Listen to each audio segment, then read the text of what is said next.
Welcome into the PHNX Sun Devils postgame show, brought to you by the one and only DraftKings Sportsbook app. It's America's top-rated sportsbook app. Bet just $1 on any Thanksgiving game tomorrow in the NFL, and if either team scores a point in that game, you get $100 in free bets if you use that promo code PHNX. That's about all the good news I have from my side tonight. Brittany, how are you doing? I'm short-circuiting, I guess, apparently. Well, Shane, I can't say I didn't expect this, but I have to say the start to this game was very misleading compared to what ended up happening. So I felt like I didn't expect it, and then I watched them get off to a hot start, and then it got my hopes up, and then now I'm sad. Yeah, well, it isn't an Arizona State athletic event unless they get your hopes up in the first place. Devils Very fall true. to Baylor 75-63. The line in the DraftKings Sportsbook app was actually 11.5. So when Baylor got that offensive rebound in the game, he made a lot of bettors mad off of that. Baylor was led by their homeless man of a small forward tonight, Matt Meyer. I remember watching him last year. In the tournament. He's a stud, man. 6'9" senior. Finished tonight with 14 and 4, but it doesn't really do it justice of how much he moves around the court. He moves so well for such a tall guy. I expect to see him probably in the draft next year, falling probably in the second round or so. But yeah, that Baylor team is good. They're good at playing sports, and Arizona State isn't right now. Yeah, man, it's tough because you look at this game and you want to be mad at the Sun Devil team, but it's almost like you can't because, yes, there were poor shots that they put up, but realistically, watching Baylor play, how well put together they looked and just the shots that they were hitting, because it's not like Arizona State wasn't putting up some defense tonight in their face. Yeah. They were hitting contested shots. Yeah. So, it's not like I have a ton of complaints in terms of ASU's defense like I have in other nights where they're just leaving everything beyond the arc wide open. This Baylor team just is super good. And you saw them as soon as they were able to get the tempo going their way and kind of break away with the ball, take it up court for a layup, whatever it might be. When they were setting the tempo, that was when they were doing the best. And then Baylor started playing their game, and that was when they were able to take over. So it's tough. Like I was saying, I guess to bring it all back full circle, it's tough to watch it, but then you watch what Baylor actually does and the talent that they have on their team. And it's almost like you can't be mad. You have to hope that Arizona State learned from this. Just kind of be content. I mean, they played all right, but what all were people expecting? I mean, they're without Marcus Bagley. They still haven't been gelling. You've lost 2 to UC Riverside and then San Diego State. So I mean, you're not really riding the momentum going into this. And Bobby Hurley's talked about momentum a lot. Yeah. Look, just as you mentioned about the pace, that's how Baylor plays. They play fast, and that's when they play their best. And that's when ASU was playing their best. Even if it wasn't off of fast break points early in the game, it was the ball whipping around, quick offensive possessions, DJ Horn hitting a couple threes to start. And that's what was working. You saw a little bit of a spark toward the end of that second half, obviously too late, but that's when it works. And I don't know if that's something that the coaching staff doesn't want to push toward, but when this team gets in offensive sets, it's one-on-one basketball, and that doesn't work in college basketball when you're playing a high-level opponent like Baylor. And such a good defensive team like Baylor, you can't get away with that. So, yeah. No, as soon as Baylor started playing ISO ball, it was lights out. I mean, it got kind of ugly, to be 100% honest. And my complaint really with Arizona State in this game mostly was just like some of the really stupid shots that they were putting up that they did not need to, or well, they could have just waited and set something else up. Oh my God, hi, go away. Sorry, my dog just barged in my room. Yeah, so I felt like they didn't need to put up some of those shots, or the ones that they did, they were rushed, they were sloppy, they weren't really a good shot selection. They just needed to tighten things up. Again, it's the same thing we've been seeing all year. Um, I don't know. I'm just waiting for things to all come together here. Yeah, look, bottom line for the Sun Devils team is they just need to, well, they need to do a lot of things, but they need to start getting their offensive sets figured out, because if that's the way they want to play, then they're gonna have to figure out something, because this team doesn't have plays that work. They don't have guys that can get buckets at will, even though they should. They have all the talent on the roster that they should Yeah. have. I mean, I thought Enoch Boachi was fantastic tonight. There I were thought, that's another thing. There were a lot of really missed easy buckets that they should have yeah, had. Poor shots where it was just I don't know what was happening if it wasn't focused. I'm not sure who put one of the shots up. It was so short, it barely hit the front of the rim, and I was just like, "Bro, what are you doing? Just set up, take your time, slow things down, set things up, find somebody, pass the ball, but get the ball moving, and then put a shot up. But don't yeah. force it if it's not there." Well, if there's one thing to take away from tonight, it's DJ Horn. He was 7 for 10 from the field, 6 for 9 from three, finished with 20 points, the leading scorer out of anybody on the court tonight. I don't think he was the best player on the court tonight. He scored the most points, but I think the starting five of Baylor was better than everybody that played on the Sun Devil team. Mm-hmm. And yeah, there just wasn't a lot to take away. Well, there's a lot to take away. There wasn't a lot that we learned from the Sun Devils team that we already haven't learned. Because yeah, There was it's the yeah, same things. It's the same things. there were some questionable things. I would Yeah, say there were some non-characteristic things that we saw, yeah, that I would hope people wouldn't take away. That would be like, oh, okay. For example, I was going to ask you about this in a little bit later on, but we'll just roll into it right now. Shane, I don't really feel like Alonzo Gaffney was necessarily himself in this game. You know, he had that missed dunk and couple other missed opportunities in the game. And, you know, at one point I felt like some of the Baylor guys were behind his back and he's playing defense and he can't even find where the ball's at. yeah. He wasn't great. He was over 4 from the field, no points. I also thought Kamani Lawrence wasn't very good. He had 4 points, only 2 for 7. Missed 2 free throws. The shots that he normally hits weren't falling. Only 4 rebounds. The leading rebounder for the Sun Devils tonight. Wow, I didn't even see this. Marion Jackson had 11 boards. I saw he had 10 assists, but he had 11 boards and 10 assists, only 5 points on the night. 0 for 5 from the field, 5 for 5 from the free throw line. If he would have just scored, he would have had a triple double and a loss. Which Yeah, I and don't I know if mean that's a he's good thing. trying. I He's feel like great. for him, Yeah, I'm he's a big putting the fan. shots up and he can hit from the free throw line. He's consistent there. So if you know he's a shooter, right now I feel like for him it's just finding a rhythm and getting comfortable out there and finding his confidence because same thing we've talked about with Jaden Daniels in terms of being a quarterback and lacking that confidence that comes with it when you're struggling. Same things when you're a shooter and your shots aren't following. You start to question yourself a little bit. He's somebody who I would like to see get over this hump somewhat soon, and I think we're getting close because you're starting to see the other elements of his game really heat up. So I feel like it's just right around the corner. It's just a matter of him getting comfortable, getting back into the flow of things. And I think really something that is affecting people more than we're talking about is returning to arenas with fans. Yeah, yeah. The so this is the point that I'm scared about. I was just thinking about this when you were talking. Um, I've said earlier in this season on our post game shows that this team just needs to find its groove. They need to find who they are. They need to find their identity. By the time they get to Might not have Pac-12, one. they might not have one, or their timer might run out before they can find it. Well, here's the thing. You can't say by the time they get to Pac-12 play because that's not really a thing. I mean, Pac-12 play literally starts a week from today. Yeah, They host Washington State at home. exactly. You don't really have time for that. And then, I mean, sorry, my AirPods falling out, but you don't really have a quick turnaround, or you don't really have a lot of time to rest because you do have a quick turnaround because then the following Sunday you're playing Oregon. And I know that they're not having a stellar season Oof, they've themselves looked bad either. today. But still, it Pac-12, man, anything can happen. We've seen it in football. It can't. The conference cannibalizes itself, and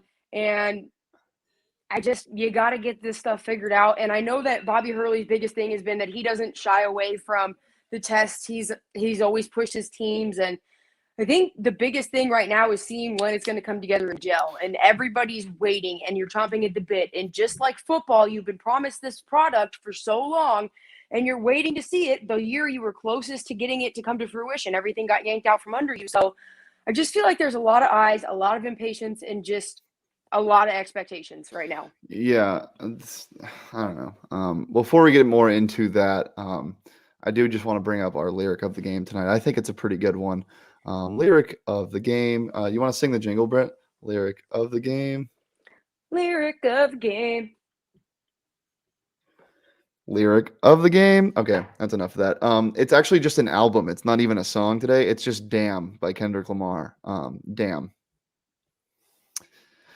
All right. Damn. Damn. That's all I can think of for that game. It was not fun to watch. And this is the only reason why I'm not hitting the panic button, because this team is so new and I'm going to die on this hill. I know I am. This team is so new. There's so many moving parts to this team, but it doesn't really matter when they find themselves. They could be 1-19 going into the Pac-12 tournament, or like 1-24, whatever it is, going into the Pac-12 tournament, and then get hot and figure it out all of a sudden, and then they get an NCAA tournament. But I don't want that to happen, or 2-24. I don't want that to happen, but I don't know. I mean, it's possible. That's the only reason why I'm not completely gone. But the things I'm seeing tonight, if they continue, I don't know how much faith I'm ever going to have in this team. It's just so hard to watch, man. The offense doesn't come from anywhere. No, I know. But like we've been saying, I mean, there are a lot of new pieces. So many. I think you're hitting that nail on the head. I mean, and you also have to think about the fact that Bobby Hurley's whole coaching staff this year is new as well. You want people who were going to really be committed to helping this program grow and continue growing in the path that he wants it to grow on. And, he kind of touched on the fact that the people who were around last year weren't really on board with that. And that makes sense given the number of players who decided to transfer out of the program and the coaches that left and, the turnover. So you look at what they have the opportunity to do this year. I mean, no one really – well, first, rewind that for a second. Yeah. Shane, let's think back to, I don't know, May, June of last year. Cherry announced he's entering the transfer portal. House announced he's entering the transfer portal. Woods announced he's entering the transfer portal. Martin announced he's entering the transfer portal. Sun Devil Nation as a whole is shitting bricks, right? Yeah. Everyone's freaking out. No one thinks that basketball is going to be anything. Everybody's already calling for Bobby Hurley to be fired. And you're still 5 months away from the season at that point. The players he worked. He got the players to come in. He rebuilt the roster. But they haven't been playing together for some insane amount of time. All of this stuff is still new. It all takes a while for it to gel. And so realistically, fans, when you think back to what your expectations were 5 months ago, 6 months ago, and you look back to what you're getting right now, I mean, should you really be disappointed? No, you really should not. And when you look at what you're getting right now, I think you should actually be optimistic in terms of what you would have been getting had Hurley not been able to go out there and snag some ballers, man. Yeah. Look, you're completely right, because you don't have guys like Marion Jackson or DJ Horn, even though Marion Jackson hasn't been great offensively, which is what he normally does. Well, he was also advertised only with scoring. I mean, he's been he contributes still in terms of assists and with rebounds. So you have to look at what else they do in terms of how they contribute. Yeah, that's what I'm saying. He wasn't only advertised as a scorer. We advertised him, and he advertised himself as a guy that can do it all. 6 points or 6 rebounds, 6 assists average last year and throughout his whole career, basically. And that's happening. It's not, and the fact that there was no give up at the end. I mean, there's 3 minutes to go. They're down 17. They cut it to 10 at one point or whatever it was. I mean, they made him use a timeout. Like, this team cares. And again, it's Baylor. It's number 6 Baylor. It's not just some team that was ranked number 6 because of some recruits ahead. This team won the Natty last year, and I know there's no Davion Mitchell, and they're missing some seniors, but they have a lot of guys back, and they have a lot of good freshmen back. I mean, it's a complete culture of the team. program doesn't disappear overnight. Look at UCLA. I mean, they have a ton of guys that are returning. I know that, but look at how powerful they are. And they have had that culture for years. I mean, once you get it built within a program, it's built within a program for the most part. Especially, I feel like that's more so with basketball than with football because, like I've said before, it's easier to turn a football program or a basketball program around than a football program around. You're putting 5 guys out versus 11 guys. Your roster depth is way different in terms of how many you're working with. So I think in terms of if you need to start fresh and you have a complete turnover, it's just a lot quicker to get those guys out or get the guys who don't necessarily vibe with the new staff and their new motto or their new mindset out of there and turn it over. But it's not even that situation right now, because there's not, I mean, Bobby Hurley's still the same, but it's just kind of getting back into finding how they're going to play together, how they're going to gel, who's going to step up because they don't have Marcus Bagley. I think that's kind of an issue. They're trying to figure out who's going to have to step up and be that guy to fill in for the holes and kind of shift around again. And so again, it's just a matter of battling through adversity. And I don't want to say that they've looked bad. There have been issues. There have definitely been issues. In past games, I want to say that they really struggled in terms of defending around the arc and the perimeter. But they did better with that in this game. I think that there were a lot of things that they looked like they had improved on in this game. But Baylor's level of competition was just so much past theirs in terms of what they're able to put together with their communication at this point. So I'm not completely turned off by what I saw tonight. In fact, I think what I saw tonight might actually make me feel a little bit better than what I saw against UC Riverside. And that was a closer game. Yeah. This made me really mad tonight during the broadcast. One of my least favorite things, and it's fine. Like, it's not a knock on it, like announcers or anything. But it's just like kind of pouring salt in the wound. When your team is getting blown out and you're watching a game, and then the announcers start talking about a largemouth bass fishing tournament, it doesn't sit well. And at one point I audibly said, "Shut up, stop it," because they were just like, "How do I enter one of these?" I'm like, "Dude, ASU's down 14. I I heard can't that do it this was right at the now." very end. I want to say there was like 40-something seconds left, and somebody was at the free throw line. No. This was either right before halftime or right after halftime when like there was still a chance, and they were talking about, and they might have Then it brought it was up after again. halftime. It was after halftime It then was. because I did I hear just, it. also, the Bobby Hurley interview with the Sea Lion was fantastic. That was Yeah, one I of was my gonna favorite tweet things. about that, but I like wanted a visual to go with it, and I hadn't been able to find one at the time. But yeah, that was Really great. enjoyed I that. feel like that needs to be made into a GIF, or we need to have that as like a segment with just him and that dude standing there with the sea lion in the back, like. Yeah, a little bit of levity for sure. Well, guys, if you want to be disappointed by Arizona State not covering the spread, download that DraftKings Sportsbook app. That can happen to you all the time. It's happened to me multiple times. It happened to me tonight, actually. Ouch. So, yeah, download the DraftKings Sportsbook app. Use that promo code PHNX when you sign up. And, guys, tomorrow's Thanksgiving. I mean, football, food, what more can you want? Betting? Bet just $1 on any NFL game tomorrow during Thanksgiving. And if they win – or if either team in that game scores a point, you get $100 in free bets this week at the DraftKings Sportsbook app. That's promo code PHNX when you sign up. It's safe, it's secure, it's reliable, it's fun. Jay Crowder didn't score the first bucket tonight for me and Espo, but you can always bet on things like that. Weird props are always available. I found these new things called flash props where you can bet on who scores the next point in a given game when it's live. So that's fun. So yeah, download the DraftKings Sportsbook app. Use that promo code PHNX. Get your free money, baby. That's 21 plus, Arizona only. Gambling problem? Call 1-800-NEXT-STEP. New customers only. Eligibility restrictions apply. See DraftKings.com/sportsbook for more details.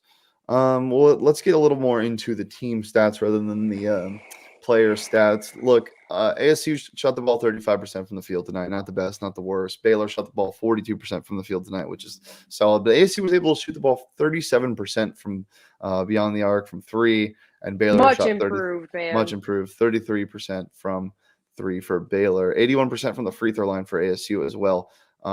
Rebounding was a little rough. They gave up 15 offensive rebounds, but also got 10 of their own. But it also just felt like they were getting out hustled, kind of in all facets of the game. It did. I mean, they were bigger in terms of just playing more aggressive. They were quicker. They were stronger. They were fighting. They were scrappier. There were a couple moments I actually felt like I don't know. It was almost like watching the play unfold in slow-mo, and you could just see whoever it was in a black uniform standing there watching it unfold and then watching the ball go right into a Baylor guy's hands and not reaching for it for a rebound. And it's like, dog, you're right there. You are right there. At least make an effort to get the ball. Do not just watch it like you are like a third party in some sort of like Air Bud movie or something. Yeah. Well, speaking of physicality, Baylor committed 17 fouls tonight. ASU only committed 11. I feel like that kind of says something a little bit storyline wise. They weren't they as didn't play as aggressive physical defensively. Yeah. But the turnovers are what separates it. Arizona State at 15. Baylor only had 8. You could expect that from a tough Baylor team that has the trap that kind of suffocates you. And an inexperienced ASU team, and combine those, you get a recipe for disaster. So it wasn't as bad as it could have been. But Baylor's just a really, really well put together team. Got my hopes up a little too high before this game. Didn't think they were going to win. I thought they'd play a little bit better. Look, it's early. We're going to keep saying that until it's March Madness, until it's Selection Sunday and ASU doesn't make the cut. I'm going to keep saying it. It's early because it honestly is. This team just needs to figure out who they are, and hopefully they do at some point. At some point, hopefully they figure out who they are. I think they will. Also, you have to keep in mind that around the Christmas time, they do have a little bit of time off. Yep. And I think that will be a good opportunity for them to regroup and really get everything pulled back together. But I think that that's going to be around the time when you really see things starting to gel. I think that the added terms, I guess, when you start to get to games where you have more fans in the arena, like, for example, I think that the GCU game on December 9th is going to be absolutely insane. And I think that they are going to really feed off of that. But it's going to be interesting to see what ends up happening, though, because a lot of these kids have never played in front of a crowd this big, somewhere this loud on ASU's side, I should say. A lot of youth, a lot of sophomores, a lot of guys who haven't seen the lights of those big games. So it'll be interesting. Well, ASU plays tomorrow on Turkey Day. They got a game against Syracuse, which I was really hoping Syracuse would have won that game so ASU wouldn't have to play them. I have nightmares about Syracuse. They're like the Oregon State of this basketball team. Eliminated them in a tough game in the first 4 one year with Isaac Battle, the guard from Syracuse, going crazy. And obviously that Jim Boeheim 3-2 extended zone that they play is just absolute hellfire. It's so hard to move the ball. And that is why I'm so concerned. The only hope I have is that ASU, if they decide to push the pace, they could blow Syracuse out. They really could. But if you they're going to have to push the pace. But also, I mean, I think if they go back and look at what VCU was able to do against them today and kind of break it down, really focus on that the next 24 hours, because they're not going to have a ton of time to adjust. Well, look, normally what you do against this team is you push the pace, but VCU didn't. And I was watching that game. It was ugly to start, really, really ugly from both sides of the ball. I think there's another Boeheim, by the way, instead of Buddy Boeheim. I think he has another Boeheim on his team. I thought I heard. But anyway, VCU was able to, in the second half, without pushing the pace, get the ball inside, which obviously is a way to beat a zone, get the ball inside and kind of methodically beat a zone, which was weird to see. So if ASU wants to go that route, I mean, they have size to do that. But I think the best way to come across and beat this Jim Boeheim-led team is to just put your fucking foot on the gas pedal and go, man.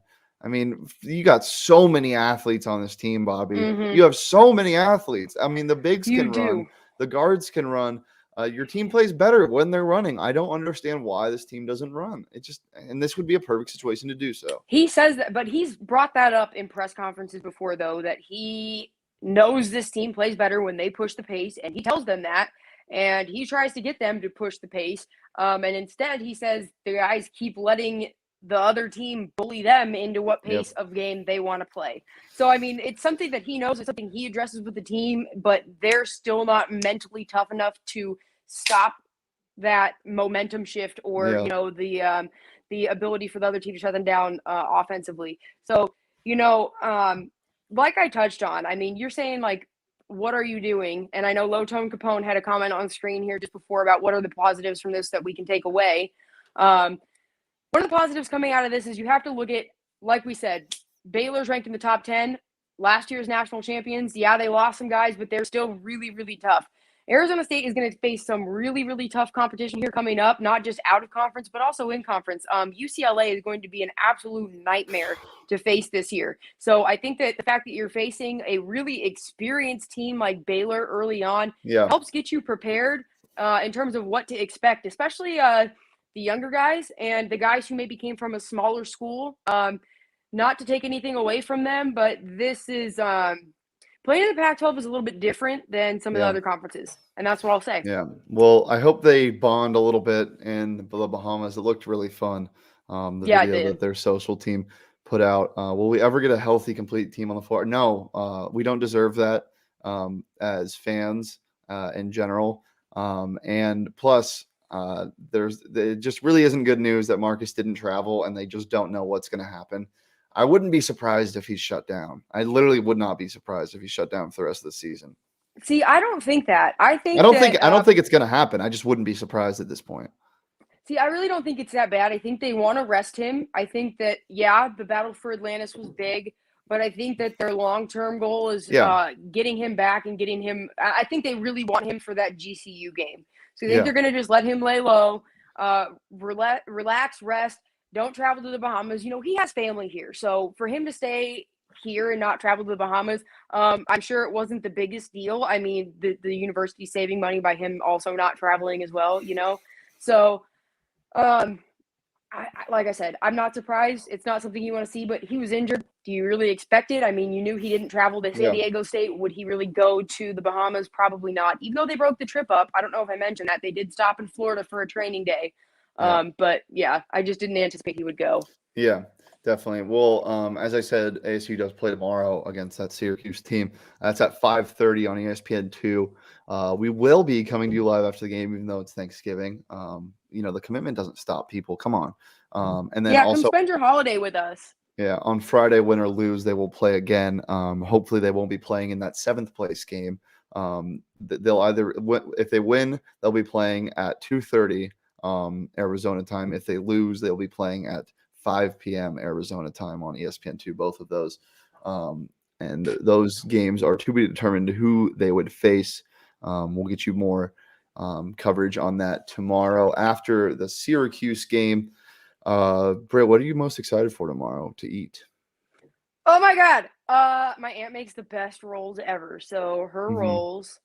Yeah. Also, okay. I can't even just pick one thing because I've been saying it all along. Thanksgiving is my favorite holiday. Thanksgiving is my favorite holiday. So I love turkey. I love me some white meat turkey. Lots and lots of mashed potatoes smothered with butter, green beans, green bean casserole. I like some pumpkin pie. Rolls. What else? Oh my God. I can't even, my brain's like short circuiting again. See, there's just too much. There's too much for me to think about, but I just love Thanksgiving. That was a lot of things. Hurley versus Hurley, we'll have to wait. Yeah. I'm breaking my diet tomorrow for the first time in like a month. I'm very proud of you. I'm very excited for you. I'm really excited. I'm going to go crazy on some stuffing. Oh my God, stuffing. I'm a massive stuffing guy, like the biggest. I used to hate stuffing when I was a kid, but I love it now. So yeah, I'm really excited to eat tomorrow, and then come to you with a post-game show with my full ass stomach. You can follow me at Shane Deef, right there. You can follow Britt at Lit with Britt, right there. Oh wait. You can follow the PHNX Sun Devils account on Twitter at PHNX_Sun Devils. You can follow PHNX Sports across all socials. Britt, do you have anything cooking up on Go PHNX for the people? Yeah, so I'm working on our Pac-12 picks of the week. So I'm trying to get a Territorial Cup story written, but it got delayed because my whole day got thrown into a little bit of a disarray today because we had to change our schedule around for this week a little bit last minute. So haven't necessarily got started yet, but I'd love to get that done. But it might not get done before, but we'll see. So. Yeah. Well, if you want the content, whether it gets done or not, it'll be posted on Go PHNX along with everybody else. There will definitely be a post-game story for football coming on Sunday. We'll have some sort of end of the year, end of the season football review type of written piece. This week has just been a very wonky week with lots of moving parts and times changing last minute when you don't anticipate them to, and then you don't necessarily get to some of the things that you thought you were going to start. And so gotta take priority on like your live shows and stuff versus getting. Yeah. So I don't know. Yeah. We'll see. Gonna shoot for it, but. As the people know, 50 cents for your first month. If you just want to try us out, you can get 60, get a 60, just under $60 for an annual membership. You get a free t-shirt if you do that. There's some fire stuff at the phnxlocker.com if you want to check that out. As I said, follow us across all socials. Leave a like on the video. If you're listening on audio, please leave a review. It helps me very much. And leave some comments. What are you most excited for? Leave it under the video. DM me on Twitter, maybe. I don't know. Get some engagement. Talk to me. I'm lonely. Tweet me tomorrow and tag me with your Thanksgiving plates. I want to see what they look like. Show me all your good food and how you are going to be chowing down with the fam. Great. Well, guys, I appreciate you joining us in another edition of the PHNX Sun Devils post-game show. We will be back tomorrow after the game at 5:30 against Syracuse right here on the PHNX Sports YouTube channel. Thanks again. Hope you guys enjoy your Thanksgiving, get a good night's rest, and get ready to eat. Peace.